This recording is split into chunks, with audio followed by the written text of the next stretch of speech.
We've been stuck inside for a year and a half, terrorized by these DLC characters. The lag and 400 MS Samus players are one thing, but Pandemic Ultimate has also found a new way to ruin our sanity, terrorizing us with these DLC characters. Look, if you've subjected yourself to Online Ultimate, you know exactly who we're talking about. Steve and Min Min, the scourges of Ultimate's new meta. Not only can these characters kill you at any percent, they can run away like few others, whether it's Min Min harassing you with dragon lasers from another zip code, or Steve building a house, or an F and mining behind it. Both of these characters can be two of the game's least interactive to play against. Now, look, maybe all the Steve and Min Mins have to play Elite Smash because it's tough for them to find friendlies, but with Riptide coming up, experience against these players should be in high demand. After all, they're the characters who are going to be running this bracket, right? What if I told you you're worried about the wrong characters? What if I told you that DLC was going to be a problem at Riptide, but not this DLC? Oh, that bait. Oh, that wait cook Jake was amazing. What if I told you the online versus offline difference might be hiding the characters who will make the biggest splash at Riptide? What if I told you the real threat was Sephiroth and the Aegis? After summiting the Smash World Tour, it's pretty much common wisdom that the Aegis at least are a problem in the hands of top players. But what we're going to show you in this video is that it's not just Spargo and Leo you need to worry about, and not even just Aegis. That even before those high-profile performances, there was data to show that they were a character with a bright future, and perhaps that Sephiroth might be one as well. That there is statistical proof that if your Steve and Min Min Rage has you grinding out those matchups, well, you're worrying about the wrong DLC characters. Before we can get into why Sephiroth and Aegis are the real threats, we need to break down why Steve and Min Min might have induced so much rage, and it's not that hard. Now, here's the thing, you can be forgiven for worrying about Steve and Min Min. In fact, you'd be justified. The scene has mostly been forced online for the past 18 months, where Steve and Min Min have been able to play to their natural, oh so frustrating strengths. Both characters have designs that make fighting them online absolutely excruciating. Neither of them follow the typical rules of Smash, making it hard enough to adapt them in its relatively smooth conditions of local play. Online, where you can't trust your inputs or the netcode, good luck adapting. Min Min has 3 different arms with different ranges and strengths. She has the ability to sometimes throw one without lag, sometimes jump after throwing an arm, sometimes throw one behind her, sometimes walk while throwing in, sometimes she's in lag. But if you can't tell the difference and you guess wrong, dead to the meatball at 50%. Steve, on the other hand, has 5 different weapon types, a projectile that's also a command grab, that's also a third jump, that has invincibility, that's also Falcon Knee, but only sometimes, watch those resources, and can turn any stage into his own personal obstacle course with blocks. Not only that, but when they hit you, you explode. Both characters have absurd 0 to death routes, so even if you do manage to get an early lead, it can evaporate in an instant. And if they get the lead, you're forced to approach, exposing yourself to getting hit by these combos again and again. See, I knew it was easy. I knew I wasn't crazy. Really, just to nail this point home, it's Min Min and Steve. Getting blown up by Pikachu at least means it's the beloved mascot of the world's biggest media franchise taking your stocks, not an expressionless stack of cubes carrying me across the stage with the same animation over and over again. Not only were the new characters succeeding, take a look at this data from PGstats.com. Most of the pilots of Steve and Min Min who had success were new players, unlike some of the other dominant characters in the meta. More on that later. This crew, primarily made up of players with little to no recognition in the offline scene, were responsible for making Min Min and Steve 2 of the most common and victorious characters in online play. Should it matter that we hadn't heard of them? Of course not. But human biases are human biases, and this only made it easier to dismiss these players as, for lack of a better word, carried. And look, that's not the only data we have. Check the data from the Smash World Tour qualifiers. This graph shows character play rate compared to win rate in the qualifiers. As you can see, both Min Min and Steve are towards the upper end in play rate, and are additionally top 10 in win rate, with Steve being top 2. So yes, your rage is and was justified. These characters were everywhere online, and they were winning. However, offline Smash has slowly but surely returned over the past few months.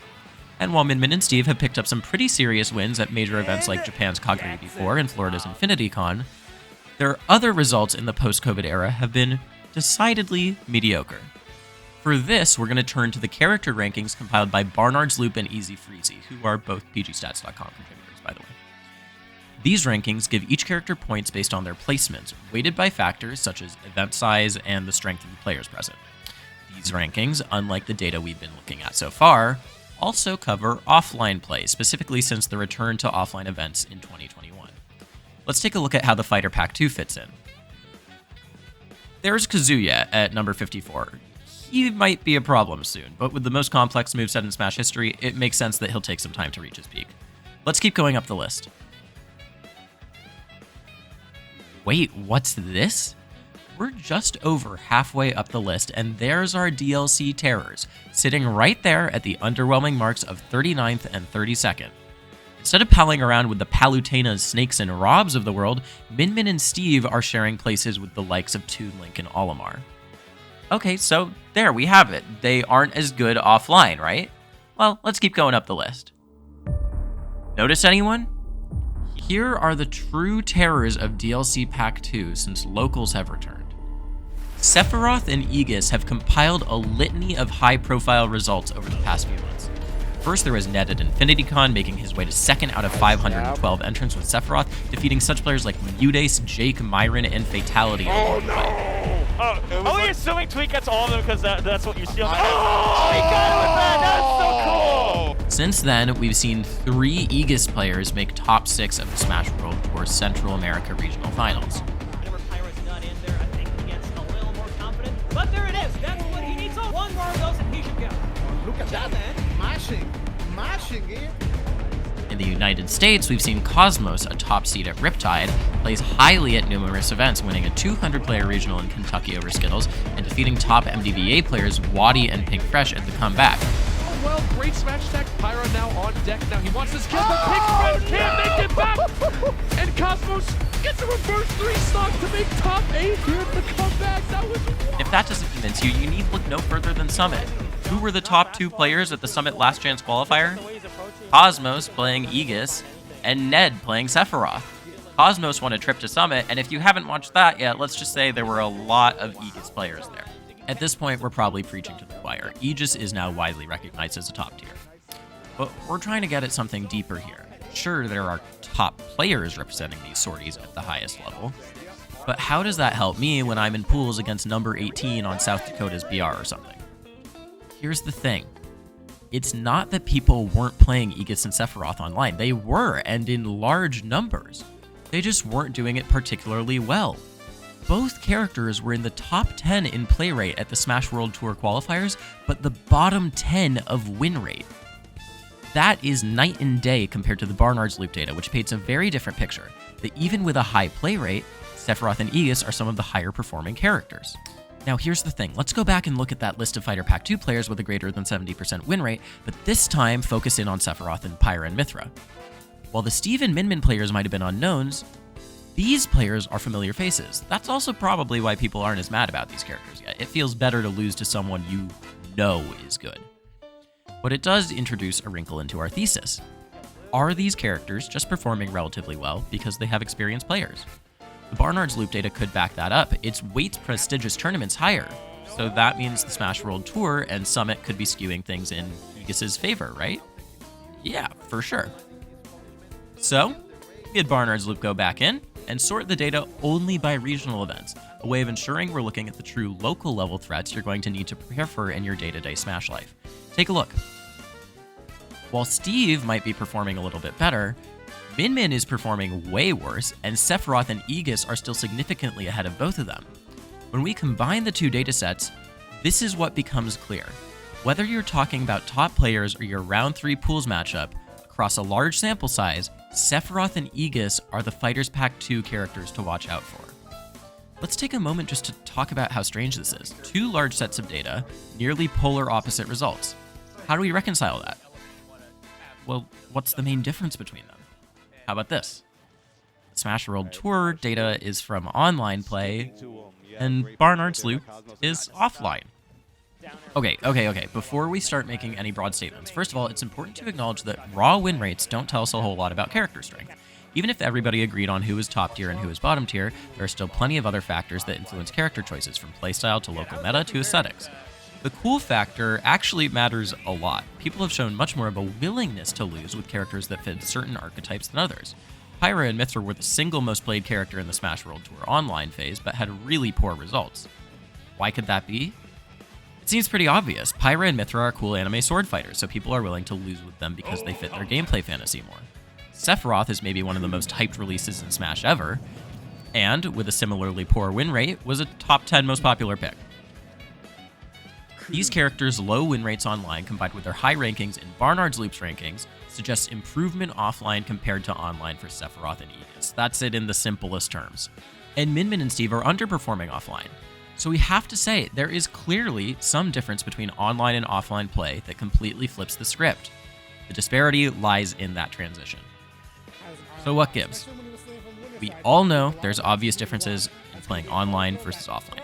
The additional input lag and inconsistency of Ultimate's online gameplay heavily rewards disengaging, safe play, and low-risk, high-reward reads.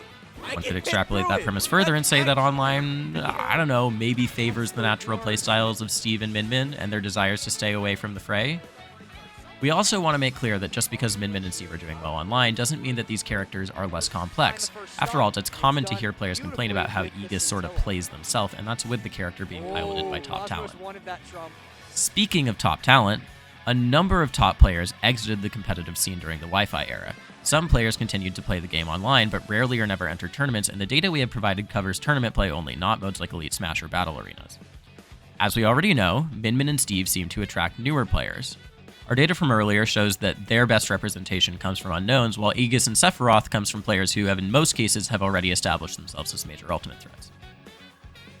Does this make Min and Steve worse? In the long run, not at all. But in the short run, it means a lot of these players are either too young or otherwise lack the resources to travel to big events. Top Sephiroth and Pyra reps like Ned and Cosmos are confirmed for Riptide. Not so much for the top Min-Mins and Steves. We might be able to expect more Aegis and Sephiroth and less of the other DLC characters, and that's something that was trending even before the community came to consensus that Aegis was so strong. However, one of the biggest reasons that Min and Steve are presumably overperforming online is that the lay of the land is completely different in terms of matchups. Online froze out a number of characters from the meta because they became too difficult to play consistently and reactively in the online environment. Steve and Min can have some of their most difficult times against characters like that can successfully rush them down and deny them their zoning. Look at who dropped in play rate online. Fox, Chrom, Peach, Pichu, Sheik, Wario, Meta Knight. These are some of the characters most capable of putting pressure in the face of Steve and Min. They all took huge hits to their play rates that made them virtually non-existent in the online meta, dropping them below 1% play rate in the Smash World Tour qualifiers.